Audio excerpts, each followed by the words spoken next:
BJP leader Kirit Somaiya का नांदेड़ दौरा, जाली पैदाइशी सर्टिफिकेट घोटाले पर कड़ी कार्रवाई का ऐलान। BJP leader Kirit Somaiya in दिनों जाली पैदाइशी सर्टिफिकेट और मजहबी इबादत गाहों पर लगाए गए गैर कानूनी भोंगे हटाने के खिलाफ एक मुनज़्ज़म मुहिम चला रहे हैं। इसी सिलसिले में वो आज नांदेड़ के दौरे पर आए। यहाँ उन्होंने जिला एसपी अविनाश कुमार से खुसूसी मुलाकात की और नांदेड़ जिले के अर्धापुर तालुका के मुकामी पुलिस स्टेशन में जाली पैदाइशी सर्टिफिकेट से मुतालिक दर्ज मुकदमे की तफ्तीश के बारे में मालूमात हासिल की। जिला एसपी ने उन्हें यकीन दिलाया कि वो इस मामले में ज़ाती दिलचस्पी लेकर तफ्तीश को तेज़ रफ्तारी से आगे बढ़ाएंगे और इसमें मुलविस तमाम मुल्जिमान को कानून के दायरे में लाने की कोशिश करेंगे।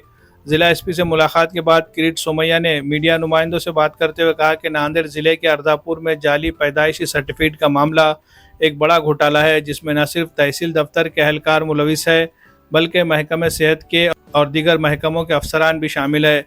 इनके मुताबिक कई लोग कार्रवाई से डर कर फरार हो चुके हैं और अब भी पुलिस की गिरफ्त से बाहर है। सोमैया ने इल्ज़ाम लगाया अर्धापुर पुलिस ने इस मामले को दबाने की कोशिश की, लेकिन वो इसे किसी भी सूरत दबने नहीं देंगे। उन्होंने बताया कि रियासती हुकूमत को इस मामले की संगीनी से आगाह कर दिया गया है और आला सतही जांच के अहकाम जारी हो चुके हैं। सुमैया ने कहा कि वो हर 10 दिन बाद नांदेड़ आकर तफ्तीश की पेशरफ्त का जायजा लेंगे और उस वक्त तक खामोश नहीं बैठेंगे जब तक कि तमाम मुलविस अफराद के खिलाफ कानूनी कार्रवाई न हो जाए।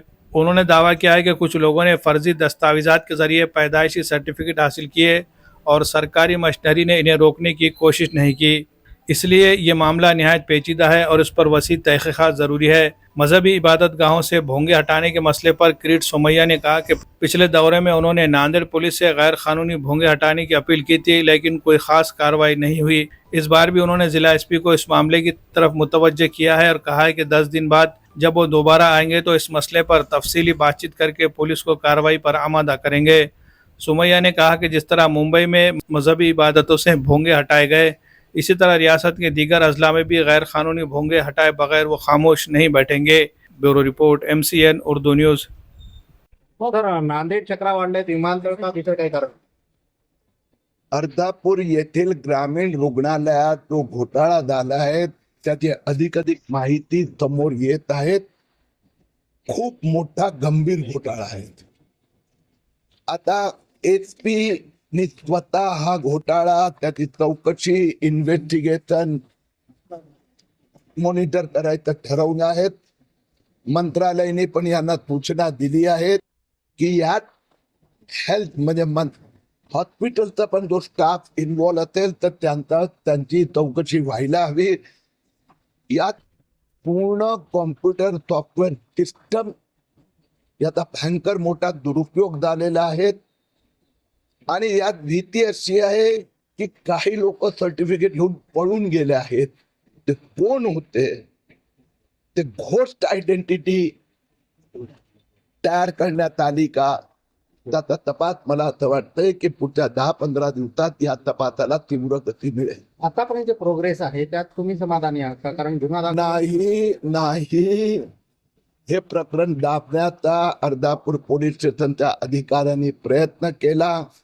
आरोग्य मंत्रालयाचे स्थानिक अधिकाऱ्यांनी पण दाबण्याचा प्रयत्न केला आणि ही गोष्ट मी स्वतः डायरेक्टली मुख्यमंत्र्यांशी बोललो।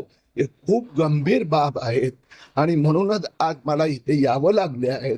आता SP स्वतः यात आणि DG ऑफिस हे मॉनिटर करणार। बडा नेता असल्याचा आपण पहिल्याच भेटीमध्ये खुलासा केला होता या सगळ्या। माझ्यासाठी हा राजकीय नेत्यापेक्षा पण देशाची जी सिस्टम करप्ट करण्यात आली आहे की देशाचा जो नॅशनल पोर्टल आहे जन्म मृत्यू, त्यात आतमध्ये घुसायचं, त्यातना डॉक्युमेंट काढायचे, त्याचा फोटोशॉप करायचा आणि ते सर्टिफिकेटच्या आधारावर पासपोर्ट निघून पळून जायचं।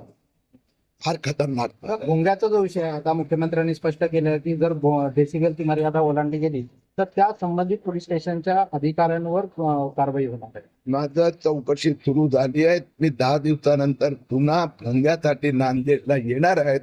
नांदेड शहरातले भोंगे अजून वादत आहे। पोलिसांनी त्याचा संबंध स्थानिक पोलिसांनी अजूनपर्यंत काही केलेलं नाहीये। नांदेड आणि लातूर भोंगे बंद होणार। सर, अपन भरोसेमंद और टिकाऊ फर्नीचर का वाहिद मरकज, Nanded furniture manufacturing centre Nanded. यहाँ वाजबी दाम पर मियारी और उम्दा क्वालिटी का फर्नीचर दस्तयाब है। तजुर्बेकार और माहिर कारीगरों के जरिए सागवान और इंडियन वुड इसी तरह एक्रिलिक से बने हर तरह के फर्नीचर तैयार किए जाते हैं, जिसमें पलंग, सोफा, अलमारी, दीवान, टी टेबल, डाइनिंग टेबल, इसी तरह रूम सेट ऑर्डर के मुताबिक तैयार किए जाते हैं। हम अक़साम के डिज़ाइन जिसमें अरबिक डिज़ाइन, तुर्की डिज़ाइन और क्लासिक डिज़ाइन में फर्नीचर तैयार किए जाते हैं। मज़ीद तफसीलात के लिए राब्ता करें नांदेड़ फर्नीचर मैन्युफैक्चरिंग सेंटर, नज़द टायर बोर्ड, कमान, बिलाल नगर, नांदेड़। प्रोप्राइटर मोहम्मद अमीर हमजा खंदारी।